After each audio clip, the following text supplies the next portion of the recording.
कल जो है होली समारोह को अपने विद्यालय यानी कि स्वामी विवेकानंद ग्लोबल स्कूल में आप लोग मनाएंगे। कुछ चीज़ें जो हम लोगों को ध्यान रखना चाहिए वह यह कि आज पूरा भारतवर्ष या पूरा विश्व मिलावट की चपेट में आ गया है। आप इस बात को मानिए कि हमारे जितने भी खाद्य पदार्थ हैं या फिर जो केमिकल्स यूज कर रहे हैं, चाहे वो रंग हो, चाहे वो खाने की सामग्री हो, सब में मिलावट है। आज आप लोगों ने देखा कि विद्यालय में हमने औपचारिक जो घोषणा थी उसको बहुत ही कम शब्दों में किए, मैम ने की। अब ऐसे में है क्या कि बच्चे को तो लगता है कि होली खेलना ही एकमात्र उद्देश्य है। होली का शाब्दिक अर्थ यह नहीं है कि यह किसी एक धर्म से रिलेटेड है। ऐसा नहीं है कि हिंदुओं की ये पर्व है या मुस्लिमों की नहीं है या किसी अन्य धर्म की है। होली को खुशियों का त्योहार कहा गया है।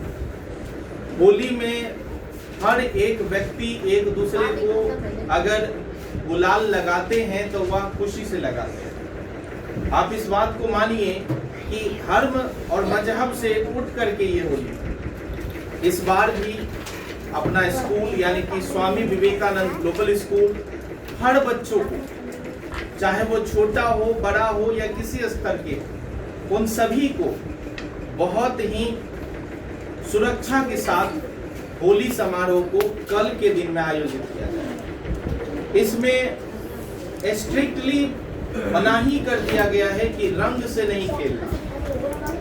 रंग आपके हाथों को केमिकल युक्त कर देता है और खराब भी कर देता है, जिसको छूटने में मुझे लग रहा है 2-3 दिन ज्यादा लग जाता, उससे ज्यादा। इस बात को ध्यान रखना है कि आप लोगों के वार्षिक परीक्षा भी होने वाला है ना, और वार्षिक परीक्षा में स्वस्थ रहना बहुत ज्यादा जरूरी है। अगर आप खेलते खेलते बीमार पड़ जाते हो, सर्दी खांसी हो जाता है, फीवर आ जाता है, तो फिर आपकी परीक्षा अच्छी नहीं जाएगी। इसलिए आज होली से 2 दिन पहले इस बात को मैं आप लोगों को बताना चाह रहा हूं कि आप सभी होली खेलेंगे, लेकिन सुरक्षित होली खेलेंगे। अनवांटेड तरीके से नहीं खेलेंगे। कोई किसी को जबरन नहीं लगाना है। कोई अगर इस रंग को परहेज करते हैं तो छोड़ देंगे। होली का मेरे ख्याल से मेरा अपना विचार है कि संध्या में जो लोग निकलते हैं, अपने से बड़ों को अबीर अर्पित करते हैं चरण पे, पैर पे, मुझे लगता है वो होली का सबसे बड़ा बल होता है, जहां आप असंख्य लोगों के पैर पर आप झुक करके प्रणाम करते हैं और उनकी ब्लेसिंग्स लेते हैं।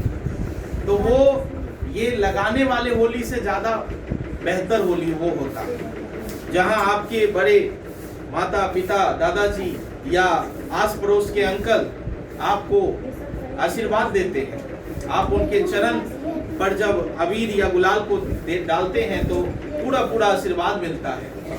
तो इस चीज को आप मनाएंगे और एकदम खुशी मनाएंगे। याद रहे कि कई युवा इसमें ऐसे होते हैं कि होली खेलते खेलते दूर चले जाते हैं। तो किसी ऐसे मोहल्ले में नहीं जाना है जहां हो सकता है आपके कोई दुश्मन हो, क्योंकि होली समारोह में दुश्मनी भी निकाला जाता है। कोई आपको जानबूझ करके मार देंगे, और मान लीजिए अगर आपको हर्ट कर दिया, आप थाना भी नहीं जा सकते, क्योंकि उस दिन कुछ भी केस लॉन्च नहीं होता है। तो कोशिश करिए कि एकदम सुरक्षित होली खेलेंगे। कोशिश करेंगे कि बस अपने आसपास के जो हमारे साथी हैं उनके साथ ही खेलेंगे।